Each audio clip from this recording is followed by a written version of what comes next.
says, I asked for strength, and God gave me difficulties to make me strong. I asked for wisdom, and God gave me problems to learn to solve. I asked for courage, and God gave me dangers to overcome. I asked for love, and God gave me people to help. I received nothing I wanted. I received everything I needed. Thank you for your love.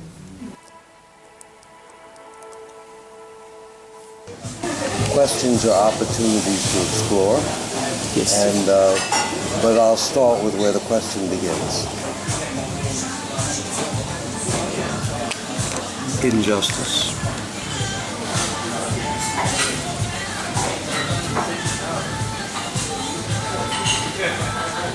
Ideals.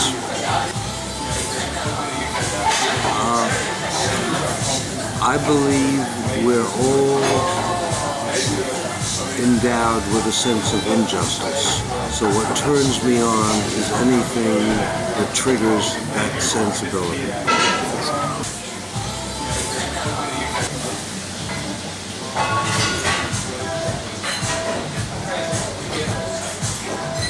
Pride over past achievements.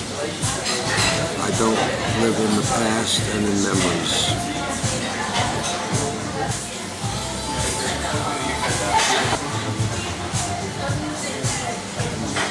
Beethoven's Ninth.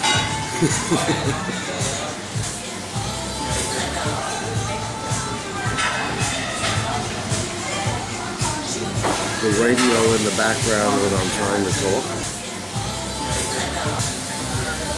I don't need to use curse words. I think the most technical curse word I can think of is bullshit. I love the tools that the law gives me to shape new possibilities and to protect people who take a risk in order to offer something that they'd like to offer. I came to that from a doctorate in literature, where I was both a Fulbright scholar and a world expert on Wordsworth and also taught Shakespeare. But I was told at Yale that despite being where I was in the class and with the publishable thesis, that because of my marriage to an African-American woman, they would only recommend me to teach composition and spelling at a military academy. And I got up and walked out and walked across the street to the law school because I said, I believe in the values that literature celebrates, but if I'm going to have to fight for them, I'm not going to be an amateur. And that's what triggered my going into law. And that's what, it was that combination that enabled me to become the speechwriter for Robert Kennedy when he was Attorney General, because I was dealing with law at the height of the Civil Rights Movement when the Supreme Court was dealing with the sit-ins and with desegregation, and I was dealing with Selma and with and the riots after Martin Luther King and Kennedy were assassinated. And the law gave me a tool that enabled me to protect people who were vulnerable and enabled me to say to officials, I know you can do what you're not doing, and I know you can protect people you're not protecting.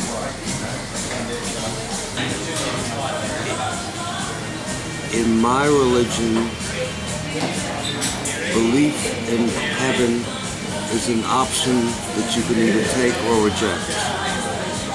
And my belief is that the gift I have to be here is the most precious thing I have, and that it's not what I do, but what I can set in motion that matters most, and that is sufficient.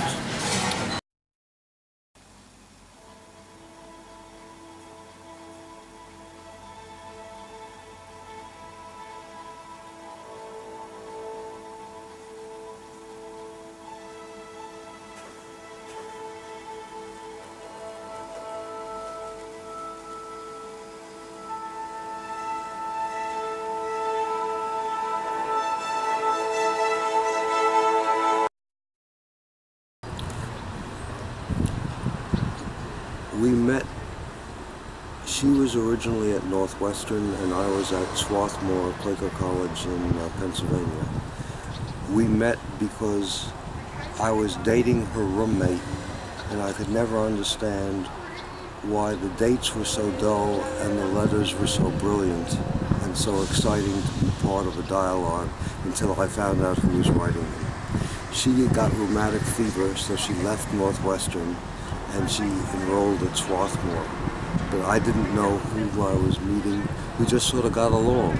And then we got along and got along and got along, and that became marriage. And I think that it was a very special gift. It got us into all kinds of trouble. There were all kinds of force burnings and threats and bomb threats and that kind of thing. So I've been in trouble a long time, but trouble in a way that says we can make a difference, but we have to live by our values.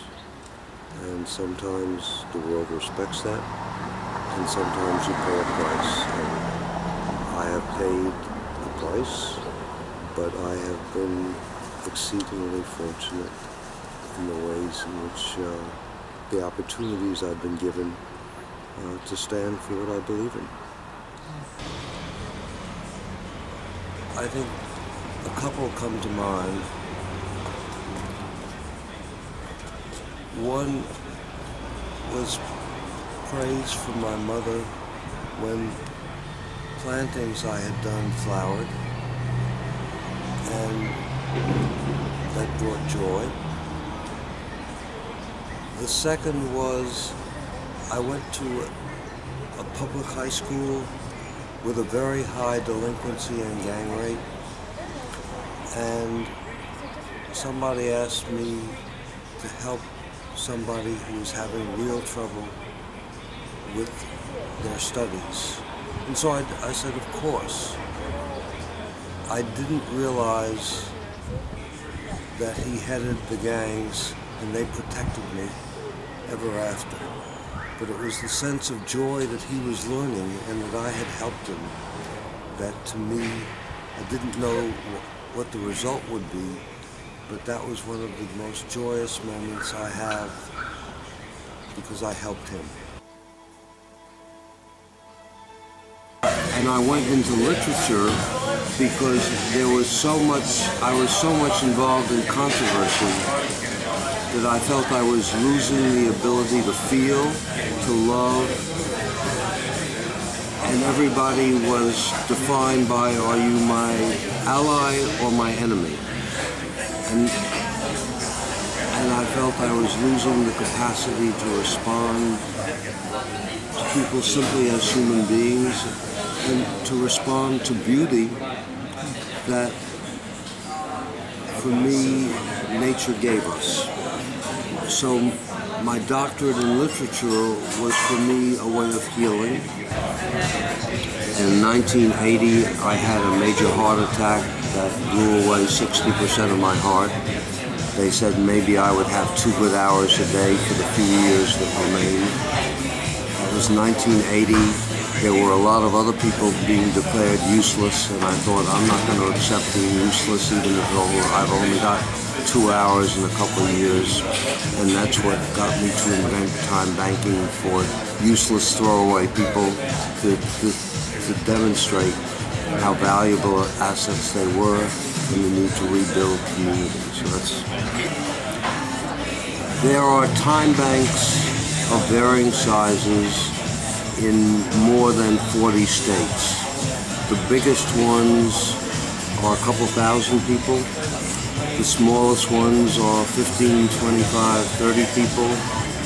It's still not even a drop in the ocean when you think of the magnitude of the monetary system. But I think 2 forces are going to change that. One you might have heard of called global warming. Most of America may not have caught on to that, but we may have to deal with certain realities that we don't understand. And that's why I'm here, because really what you've done here is really a flagship of the whole movement.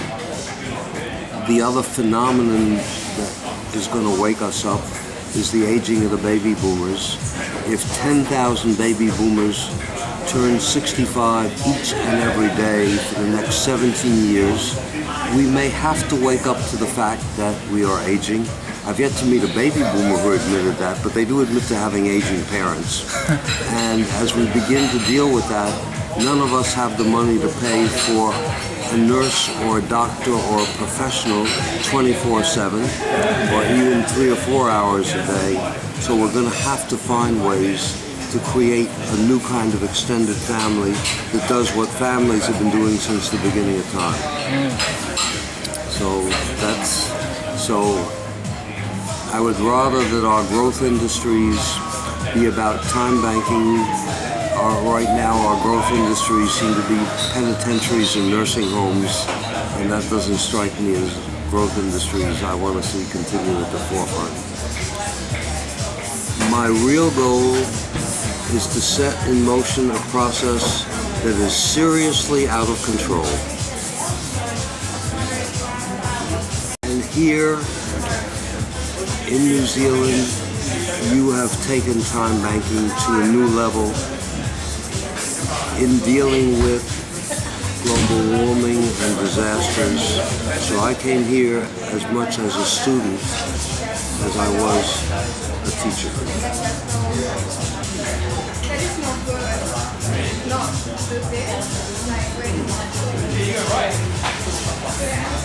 Identifying the power of a different medium of exchange to rebuild the core economy of family, neighborhood, community, civil society, and to celebrate and honor what it means to be a human being and to find ways in which human beings, by being their best, could actually eat and have a roof over their head.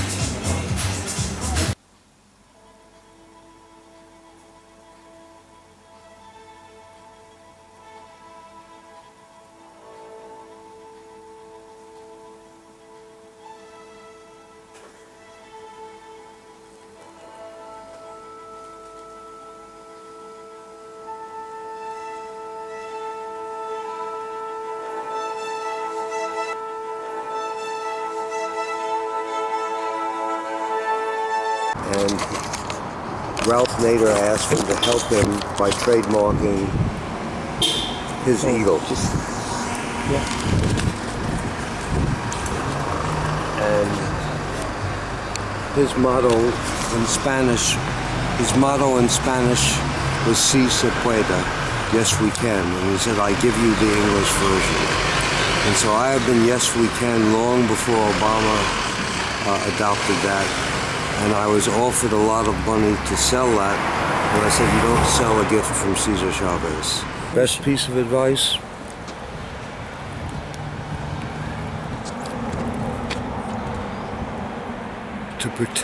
Don't pretend you know it when you don't.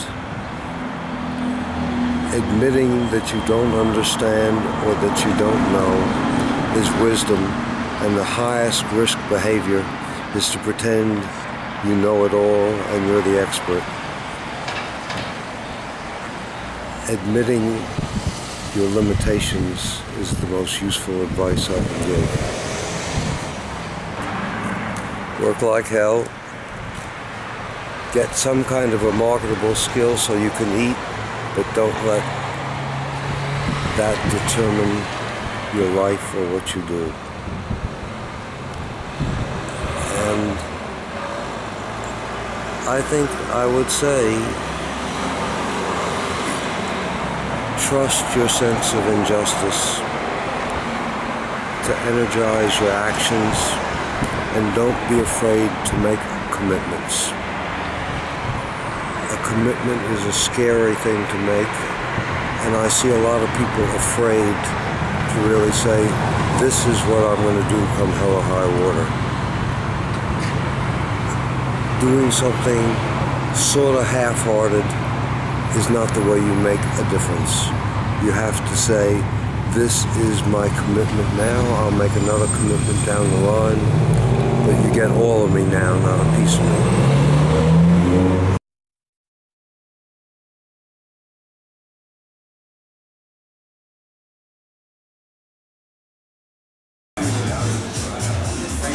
When I read, inner peace begins the moment you choose not to allow another person or event to control your emotions. My formulation of that is that your world of relevant approval has to be here.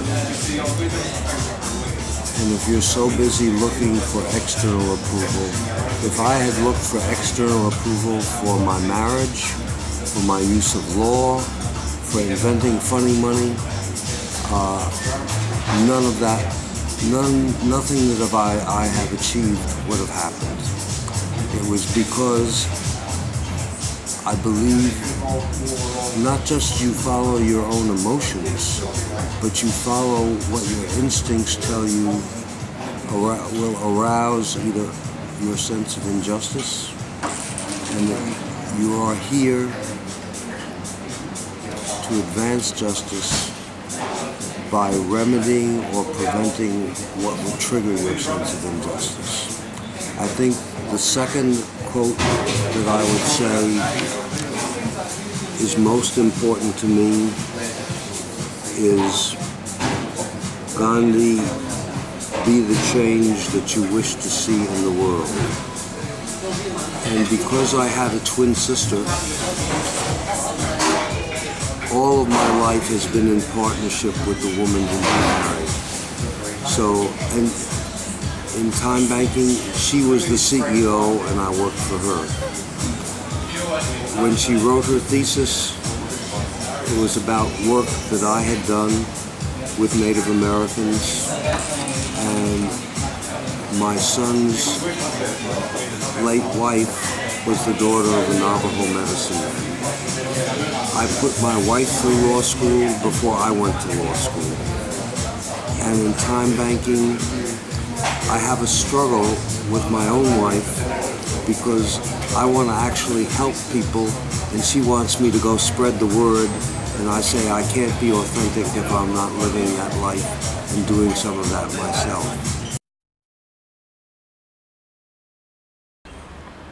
Well, I can share with you a meditation I wrote. I think I would have written more prayers and more meditations. And I can read to you the last lines of a meditation I wrote about time banking. And you're welcome to use any portion of it. But I said, we take halting steps one by one by one. Our math is simple, 1 equals 1 equals 1. 1 is tiny, the smallest absolute, but absolute is absolute. I'll jump to the end. It says, we stand for what it means to be human. And human beings are not chattel. There are domains which are above market price, beyond market price. Family, loved ones, justice, democracy, our planet, all that is holy. Not for sale at market price, at any price. 1 hour is our piece of eternity. Fleeting, but nonetheless precious, sacred, eternal. That is what time banking means, declares, affirms, and reaffirms. We are and we will not be diminished. Let it be. I would have liked to have given more of my life to poetry and literature.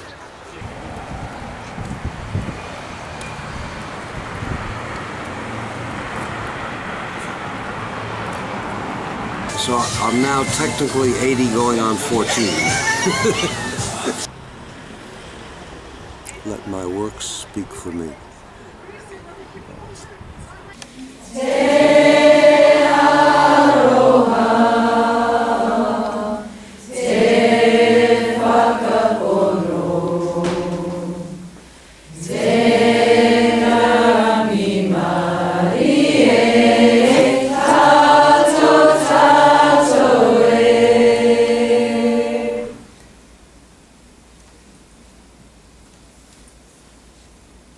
What was one of your defining moments?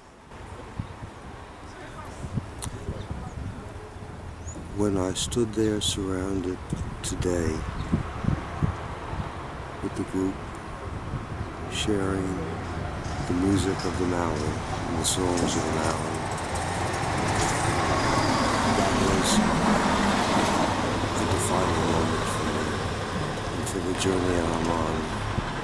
Nobody knows, and I'm 80, nobody knows how many years I have left, but that was a very extraordinary moment when I could just be there to celebrate being with people who seemed to say thank you.